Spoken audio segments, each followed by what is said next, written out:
इमानदार, मेहनती र देशभक्तहरूलाई सम्मान गर्दै व्यथिति, भ्रष्टाचार र अन्याय विरुद्ध हाम्रो निगरानी। यो हो टेलिभिजनको समय चक्रमा यहाँलाई हार्दिक स्वागत छ दर्शकबिन्द। म विक्रम श्रेष्ठ। कोरोना महामारी नियन्त्रणको अभियानमा लाग्दै मानिसहरूलाई भोकबाट कसरी जोगाउने भन्ने प्रश्न अहिले मूल रूपमा अगाडि आएको छ। निषेधाज्ञाको नाममा गरी खाने वर्गलाई 6 महिनादेखि काम गर्न दिइएको छैन। काम गर्न नपाएकाहरूको पेट भरिन छाडेको छ।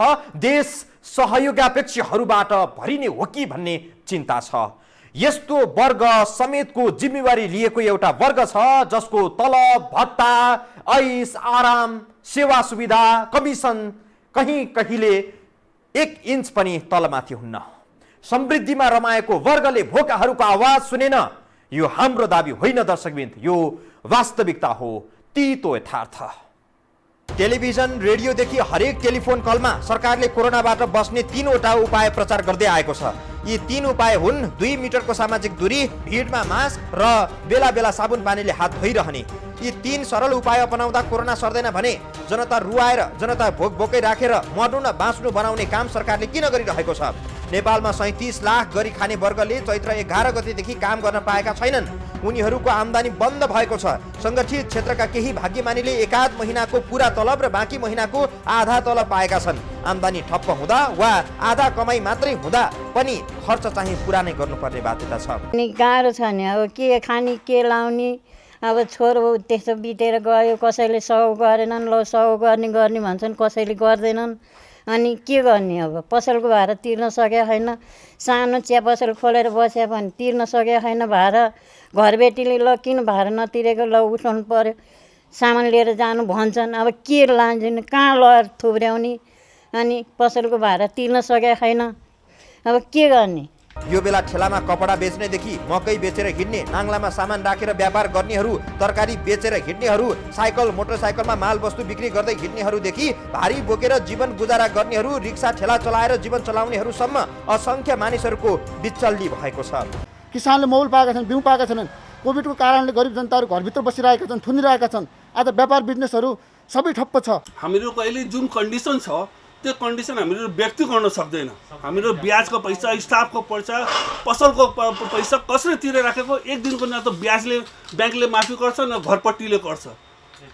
मतलब हामीहरूको पीडा इम्पोसिबल, त्यो तपाईँहरूले बुझ्न पनि सक्दैन, सरकार पनि बुझ्न सक्दैन हामीहरूको जुन अहिले कन्डिसन छ। राहत दिएर हुन्छ कि नसक्नेलाई अब त गभर्मेन्टले केही रकम उपलब्ध गराएर हुन्छ कि, त्यसो गर्दाखेरि चाहिँ मेरो विचारमा चाहिँ राम्रो हुन्छ जस्तो लाग्छ। तपाईँको के छ, तपाईँले पनि यस्तो विचार गरिदिनुहोस्। हामी जस्तो यहाँ काठमाडौँमा भएका मान्छेहरूलाई त गाह्रो भइसके। अब हामी पनि 2-4 पैसा यसो भाडा लगाएर खानेहरूलाई गाह्रो भइसक्यो। त्यो भाडा बस्नेलाई कति गाह्रो होला, त्यो पनि विचार गरिदिनु पर्यो हजुरले। तर अस्ति जस्तो लाग्छ हाम्रा प्रधानमन्त्री केपी शर्मा ओलीले संसदमै उभिएर बोलेका थिए, धनी हुनका लागि काम गर्ने हो, भातै खुवाउने जिम्मेवारी त सरकारले लिन्छ। यत्तिकै यस सरकारले यो कोभिड-19 आउनभन्दा अगाडिदेखि नै नेपालमा कोही भोकै पर्दैन, भोकले मर्न पर्दैन भन्ने नारा दिएको थियो। सामाजिक दूरी, मास्क र हात धुवाउने काम गराएर आत्मविश्वास नहुँदा डाइनोसर जत्रो राज्यको संरचना निषेधाज्ञा लगाएर जनताको चित्कार नसुन्ने उपायमा रमाइरहेको छ। निषेधाज्ञा लगाएपछि कुनै काम गर्नु नपर्ने, कसैलाई केही भन्न पनि नपर्ने, भोक लाग्यो भन्ने आवाज पनि घरको भित्ता छेडेर बाहिर नपुग्ने भएपछि यो संरचनामा जीवन गुजारा गर्ने कर्मचारी, नेता, सांसद, मन्त्रीदेखि प्रधानमन्त्रीलाई हाई सन्चो भएको छ। किनभने यी कसैको पनि तलब रोकिएको छैन, भत्ता रोकिएको छैन, सुविधा खोसिएको छैन। यसकारण उनीहरूलाई निषेधाज्ञा भइरहे खुला सडकमा स्वच्छ हावा खाँदै सरर हिँड्न पाइरहने भावनाको विकास हुँदै गएको छ। काठमाडौँ उपत्यकाका 3 जिल्लाका सिडिओहरूले त दशैंसम्म निषेधाज्ञा लगाउनु पर्ने धारणा सार्वजनिक गरिसकेका छन्। मौका पर्दा दायाँ बायाँ गर्न पनि पाइने, तलब भत्ता पनि नरोकिने, सरकारी सुविधामा ढुक्कले काम गर्न पनि पाउँदा यो वर्गलाई निषेधाज्ञा प्रिय नै लाग्छ होला। तर तल्लो वर्गका गरी खाने मानिसहरू रुँदै हिँड्न विवश बनेका छन्। रोगले छटपटाउन बाध्य छन्। गोजीमा पैसा हुँदा पनि अस्पतालले उपचार गर्दैन, कति त उपचार नै नपाएर मरिरहेका छन्। अनि सरकार भनिरहेको छ यो निषेधाज्ञा जनताको जीवन रक्षाका लागि हो। आफ्ना साना बालबालिका बोकेर दयालु मानिसहरूले बाँडेको निशुल्क खानाका लागि लाइन बस्नेहरू बढेको बढै छन्। स्थानीय सरकारहरूले पनि पहिलो लकडाउनका बेला केही समय राहत बाँडेर औपचारिकता पूरा गरिसकेका छन्। को कहाँ भोगले मर्न लागे उनीहरूलाई फर्केर हेर्ने फुर्सद छैन सरकारलाई अहिले। कोरोना नियन्त्रणका नाममा महिनौसम्म लकडाउन र निषेधाज्ञा गर्ने अनि त्यो अवधिमा कोरोना नियन्त्रण पनि गर्न नसक्ने हो भने यस्तो निषेधाज्ञाको के अर्थ?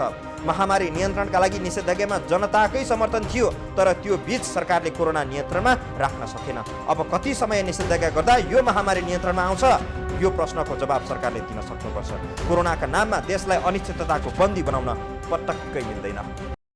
सरकारले स्पष्ट भनोस् कोरोना महामारी यति समयमा नियन्त्रणमा आउँछ र निषेधाज्ञा पनि खुल्छ। तर सरकार यसो भन्दैन। निषेधाज्ञा नलगाई पनि कोरोना नियन्त्रण गर्ने उपायहरू छन्, त्यसो गर्न पनि सरकार अल्छी गर्छ। डाइनोसर भएको संरचना छ सरकारको, तर क्रियाशीलता संख्य किराको जस्तो छ। संरचनालाई चलायमान बनाएर विकल्पको खोजी गर्न सरकार चाहिरहेको छैन। प्रश्न भन्दा प्रसङ्ग जोड्नेछौँ ब्रेकपछि। सरकारी स्रोतबाट बाँच्ने सामान्य कर्मचारी वा पदाधिकारीहरूलाई त धेरै सुविधा हुन्छ भने प्रधानमन्त्रीलाई स्वयंका लागि के होला?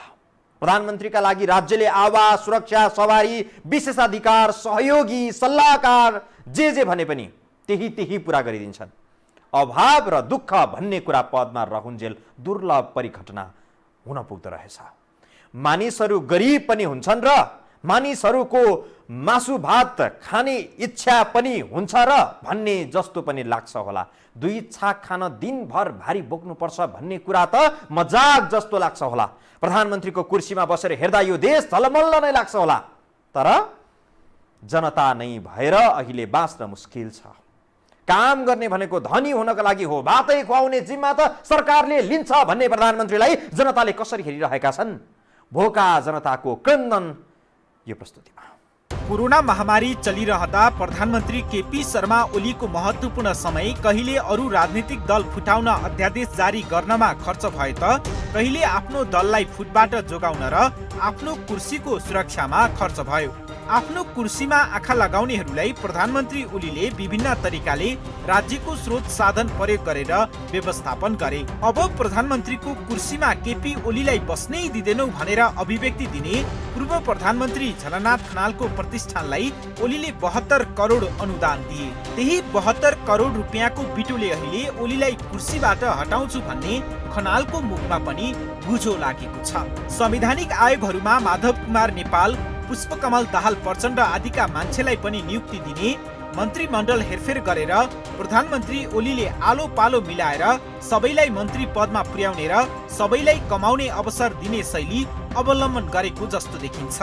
मन्त्री हुँदा एउटै मेसिन खरिद प्रक्रियामा 70 करोडसम्म कमिसन आउँदो रहेछ भन्ने त पूर्व सूचना तथा सञ्चार मन्त्री गोकुल बास्कोटाको अडियो क्लिप सुनेपछि प्रमाणित नै भयो। प्रधानमन्त्री ओलीले बाँकी 2.5 वर्ष पनि आलो पालो मिलाएर सबैलाई कमाउने वातावरण बनाइदिने काम मात्रै गरिरहेका छन् कि भन्ने कोणबाट पनि प्रश्न उब्जिरहेको छ। प्रधानमन्त्रीको शैली यस्तो छ, जनता भने घोर निराशामा डुबेका छन्। 6 महिनादेखि पेसा, रोजगारी, व्यवसाय ठप्प हुँदा आर्थिक महामन्दी त छँदैछ, मानिसहरूमा मानसिक समस्या पनि उत्पन्न भइरहेको छ। हामीले सोमबार काठमाडौँका विभिन्न स्थानमा पुगेर आफ्ना समस्या के छन् सोझै प्रधानमन्त्रीलाई सम्बोधन गरेर कुरा राख्नुस् भनेर सर्वसाधारणलाई भनेका थियौँ। हामीले कुनै दल, वर्ग, राजनैतिक आस्थाका आधारमा होइन, जसलाई भेट्यौँ उनीहरूलाई प्रधानमन्त्रीका लागि सन्देश दिनुहोस् भन्दा अधिकांशले प्रधानमन्त्री वा सरकारबारे चरम निराशा व्यक्त गरे। प्रधानमन्त्रीजीलाई चाहिँ म एउटा प्रश्न गर्न चाहन्छु। हाल विद्यमान परिस्थितिमा यो निषेधाज्ञाले गर्दाखेरि पसल चलाउन सकेका छैनन्, मान्छेले भाडा बुझाउन सकेका छैनन्, कोही भाडा पसल बन्द गरेर घर आएका छैनन्, यातायात व्यवस्थाको व्यवस्था भएको छैनन्, कति भोकमरीमा मर लागिसके, कति खान नपाउने भइसके। त्यसैले यहाँले अब यसो विचार गरेर लकडाउनलाई कसरी गर्ने, भोलि आउने पिँढीलाई दुःख नहोस्। अब हामीले त पायौँ दुःख, अब आउने पिँढीले दुःख नपाओस् भएको थिएन। आज किसानलाई मलको समस्या छ, बिउको समस्या छ। आज गरिब जनताहरू सडकमा भक्कानी रोइरहेको छन्। गरिब जनताहरू खान नपाएर आज सडकमा सुतिरहेको छन्। आज कोभिडको त्रासको कारणले उहाँले कोभिड भने केही पनि होइन, कोभिड यो एकदमै हाछिउ गर्नुपर्छ, यो के भन्छ बेसार पानी खायो भने ठिक हुन्छ भन्नुभएको छ। उहाँले जनताको बारेमा केही पनि गर्नुभएको छैन। उहाँले जनताको पक्षमा एउटा काम गर्नुभएको छ, उहाँ भ्रष्टाचारमा विक्त हुनुहुन्छ। प्रधानमन्त्री आज खालि आफ्नो पार्टी बचाउने, कुर्सी बचाउने मात्रै काममा अग्रसर हुनुहुन्छ। उहाँले जनताको लागि केही पनि गर्नुभएको छैन। खालि हावा गफ गर्ने होइन कि गम्भीर भएर सोच्नु पर्यो। एउटा जनता कसरी बाँचिरहेको छ, एउटा तडपिरहेको मजदुरले काठमाडौँमा कसरी गुजारा चलाइरहेको छ, या चाहिँ नि एउटा गरी खाने वर्गहरूले चाहिँ यो देशमा अहिले कसरी कस्ता समस्याहरू बेहोरिरहेका छन्, व्यापारीहरूको समस्या के छ, ब्याङ्कबाट लोन लिएर व्यवसाय गरेकाहरू भर्खर तङ्ग्रिन लागेकाहरूको अवस्था के छ, इस्टाब्लिसै हुन नसकेको व्यवसाय भर्खर प्रारम्भ गरेकोहरूको अवस्था के छ, त्यो सबैको अभिभावक त राज्य हो, नेपाल सरकार हो, त्यसको नेतृत्व प्रधानमन्त्रीज्यूले गर्नुभएको छ नि। हो यो सबै यावत कुराहरूमा चाहिँ नेपाल सरकार गम्भीर हुनु पर्यो। 68 वर्षकी यी वृद्धका एक छोराले लकडाउनकै बेला गएको वैशाखमा विष सेवन गरेका रहेछन्। सामान्य होटल चलाएर कान्छा छोरासँग बसिरहेकी यी आमा अहिले ठुलो निराशामा फसेकी रहेछन्। उनी भन्छन्, हामी गरिब मरे पनि बाँचे पनि कसैले हेर्दैन। प्रधानज्यूहरूले हामीलाई केही सहयोग गर्नु भएन। अब हामी के खाने के गर्ने, अनि अब कोठा भाडा तिर्नु पर्यो, नतिरी भएन। पसल बन्द भएको भइसक्यो, यत्रो महिना भइसक्यो, कति महिना भइसक्यो पसल बन्द। पहिला पनि 4-5 महिना बन्द भयो, त्यत्तिकै भयो। हामीलाई अब कोठा भाडा तिर्नु परिहाल्यो, के गर्ने हामीले, के गर्ने, के गरेर खाने। अनि होटेलको त हो नि, होटेल अब यत्रो महिना बन्द भइसक्यो, हामीले तिर्नै पर्यो कोठा भाडा, पसलको भाडा पनि तिर्नु पर्यो। के गर्नु, के खानु, न अरे मर्नु न बाँच्नु भइसक्यो। जेरो छोरो मरेको 6 महिना हुन लागिसक्यो, बिखाएर मर्यो। अनि मैले के गरेर साध्य गर्ने। बारे जनतामा धेरै ठुलो निराशा छ। यो निराशालाई आशामा बदल्न केही कठोर कदम सरकारले चाल्नुपर्ने अवस्था छ। जसले निर्णय गर्नुपर्ने, जसले कार्यान्वयन गर्नुपर्ने अभिभार लिएका छन्, ती अधिकांश स्वयं भने कुनै समस्यामा छैनन्। उनीहरूको सेवा सुविधा, तलब भत्ता, अन्य आम्दानी, मनोरञ्जन, खुसियाली सबका सब पहिलेको बराबर छ। यो महामारीको धमिलो पानीमा कसैले त औषधि जन्य सामग्री खरिदमा आफ्नो आय बढाएका पनि हुन सक्छन्। जो आफू कुनै समस्यामा छैन, उनीहरूले अरूको समस्या अनुभूति गर्न सक्लान्। प्रधानमन्त्रीज्यू, धनी हुने के आशा राख्नु अब नेपाली जनताले? बिहान बेलुका दाल भात खान नसकिने अवस्था आइसकेको छ। 4 महिनादेखि भरियाले डेरा भाडा समेत तिर्न पाएका छैनन् काठमाडौँमा। केही निर्दयी घरबेटीले सिनेमाको दृश्य सम्झना आउने गरी भाँडाकुँडा ओछ्याउने बिछ्याउने सबै सडकमा फालेर डेरावाललाई निकालिसकेका छन्। केही दयालु घरबेटीले दया राखिदिएका पनि छन्। अहिले त प्रधानमन्त्रीज्यूको मुख्य चासो मन्त्रीमण्डल फेरबदलमा होला। जे गर्नुहुन्छ राम्रै गर्नुहोला। पटक पटक मन्त्री भएर पनि आफ्नो लागि भन्दा बढी केही गर्न नसकेका कुहिएको व्यक्तित्व भएकाहरूलाई चाहिँ मन्त्री नबनाउनुहोस्। हाम्रो अनुरोध, अवस्थामा सुधार ल्याउन तपाईको हरेक निर्णय महत्त्वपूर्ण हुन्छ। थप प्रसङ्ग सहित आउँछौँ ब्रेकपछि। कोरोना नियन्त्रणका नाममा 6 महिना गयो, कोरोना बढेको बढै छ। 2 जना संक्रमित हुँदा यो देशका विज्ञ, बुद्धिजीवी र समाजवाद ल्याउनेहरूले 3 महिना देशलाई बन्धक बनाइदिए। 18,000 संक्रमित पुगेपछि लकडाउन खुल्यो। अहिले फेरि निषेधाज्ञा लागू छ। हाम्रो सामान्य प्रश्न, सरकार आफै भन्छ कि सामाजिक दूरी, मास्क र साबुन पानीले कोरोनाबाट जोगिन सकिन्छ। यदि साँच्चै सकिन्छ भने यो निषेधाज्ञा लगाएर मानिसहरूलाई किन भोकै मारिँदैछ? बार हजार बार घुमी फिरी एउटै कुरा गरिरहेका छन् विज्ञहरूले। विज्ञहरूको भनाइ छ लकडाउन मात्रै कोरोना महामारी जित्ने अस्त्र होइन। लकडाउन वा निषेधाज्ञा गरेर मात्रै कोरोना विरुद्धको लडाई जित्न सकिन्न। नेपालमा कोरोना परीक्षणको दर राम्रो रहेकोमा विज्ञहरूले सन्तुष्टि जनाएका छन्। तर सधैँको निषेधाज्ञाले मानिसहरूलाई कोरोनाबाट केही हदसम्म त जोगाउन सकिएला, तर भोकबाट जोगाउन नसकिने अवस्था देखिएको छ। कोरोनाबाट मानिसहरूलाई जोगाइरहँदा भोकबाट जोगाउन सकिएन भने त्यसको कुनै अर्थ हुँदैन। यही भएर सामाजिक दूरी, मास्क र हात धुने गरी 3 कामलाई अनिवार्य र बाध्यकारी बनाउने हो भने मानिसहरूलाई भोकबाट जोगाउन सकिन्छ। नेपालमा 72% मानिसहरू मास्क लगाउँछन्। 28% मानिसहरूलाई अहिले पनि मास्क लगाउनु पर्छ भन्ने थाहा छैन वा थाहा भएर पनि उनीहरू अटेर गरेर हिँडेका छन्।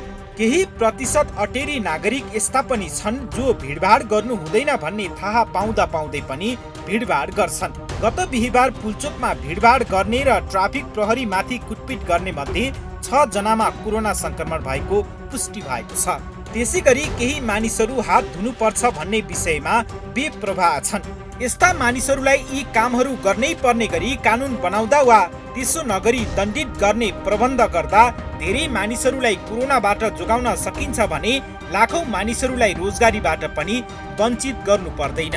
फेस सिल्ड पनि दिनु पर्यो, मास्क पनि दिनु पर्यो, फ्रिक्वेन्टली चेन्ज गर्ने, बारम्बार दिनको 3-4 चोटि चेन्ज गर्ने, वातावरण सस्तो बनाइदिनु पर्यो। त्यस्तो गर्दाखेरि पनि अटेरी हुन्छन् भने उनीहरूलाई कारबाही गर्नै पर्छ। सरकारले अहिले विज्ञहरूले दिएको सुझाव पालना गर्नै पर्ने गरी कानुन जारी गर्न सक्छ। त्यस्तो कानुन पालना नगर्नेलाई छानी छानी पक्राउ गरी कारबाही गर्न सक्छ। केही हजार यस्ता अटेरी मानिसहरूलाई कारबाही गरिदिने हो भने लाखौं मानिसहरूलाई कोरोनाको जोखिमबाट बचाउन सकिन्छ। लाखौंको रोजगारीको सुरक्षा गर्न सकिन्छ। यस्तो नियम बाध्यकारी बनाउँदा सामाजिक दूरी, मास्क र सरसफाइमा मानिसहरू अभ्यस्त हुन्छन्। यस्तो भयो भने कहिले पनि लकडाउन वा निषेधाज्ञा लागू गर्नु पर्दैन। कहिले पनि कसैले पनि बेरोजगार भएर बस्नु पर्दैन। चैत महिनामा लकडाउन गर्यो, साउन महिनामा खोल्यो, फेरि 2 महिनापछि फेरि लकडाउन गर्नुपर्ने, फेरि संक्रमण बढ्ने, फेरि अब भदौको अन्तिममा अथवा असोजको पहिलो साता लकडाउन खोल्ला, फेरि कार्तिक महिनामा असोजको अन्तिम अथवा कार्तिक महिनामा फेरि भयावह स्थिति आउला, फेरि 2 महिना लकडाउन हुन्छ। त्यो सिलसिलाले अब चल्नेवाला छैन। पर्मानेन्ट सोलुसनतिर लाग्नु पर्यो नि त। तर सरकार यति गर्न तत्पर छ। एउटा आदेश जारी गरेको भरमा निषेधाज्ञा लागू भए चाहिँ यो काम सजिलो हुँदैन। यसका लागि सरकारले आफ्नो पूरा संरचनालाई चलायमान बनाउनु पर्छ। जनतालाई अनुशासनमा ल्याउन पहिलो आफू अनुशासित हुनुपर्छ। आफू अनुशासित हुन नसक्ने भएपछि सरकार यस्तो विकल्पमा प्रवेश नै नगर्ने अवस्था छ। अटेरी जनतालाई कारबाही गर्ने, तर सरकारमा बस्ने मान्छेहरूले चाहिँ जे गरे पनि हुने भन्ने सन्देश गएको छ। अहिले लकडाउनमा पनि हिँड्ने, मास्क नलाइकन हिँड्दिने, चिउँडोमा मास्क लगाएर हिँड्ने उच्च तहका मान्छेहरूले गरेको हामीले एकदम धेरै देखेका छौँ। त्यसलाई जब सरकारले आफ्नै मातहतका निकायका उच्चतम कर्मचारीहरूलाई कारबाही गरेर देखाउँछ, जनताहरू आफै डराउँछन्। मूल सग्लो भएपछि पानी पनि सफा हुन्छ। मूल नै फोहोर भएपछि पानी पनि फोहोर नै हुन्छ। ठीक यसै गरी सबैको हित हुने वैकल्पिक विधि हुँदाहुँदै पनि सरकार यस्तो उपायमा प्रवेश गर्ने हिम्मत गर्दैन, जसको दुर्गति अहिले मुलुक र जनताले भोगिरहेका छन्। कोरोना भयावह रूपमा फैलिएर मानिसहरूले उपचार नै नपाई मरेको हेर्नका लागि हामीले यी सबै विषयहरू प्रस्तुत गरिरहेका छैनौँ। दर्शकवृन्द, रोगबाट मात्रै होइन, जनतालाई भोगबाट पनि बचाउनुपर्छ। भोगबाट बचाउन छोटो अवधिका लागि केही कठोर नियम पनि लागू गर्नुपर्ने हुन सक्छ। हामी चाहन्छौँ जे जस्ता नियम लागू गरेर हुन्छ मानिसहरूलाई रोगबाट जोगाइदियोस्, भोगबाट जोगाइदियोस्। दर्शकवृन्द, समय चक्रका साथै यस टेलिभिजनका सम्पूर्ण समाचार बुलेटिन कार्यक्रम यो हो टेलिभिजन.com, यो हो खबर.com, युट्युब र फेसबुकमा पनि पढ्न र हेर्न सक्नुहुनेछ। मोबाइलमा यो टिभी एप डाउनलोड गरी हामीलाई प्रत्यक्ष हेर्न सक्नुहुनेछ। समय चक्रको आजको प्रस्तुति सकियो। बिदा दिनुहोस्। नमस्कार।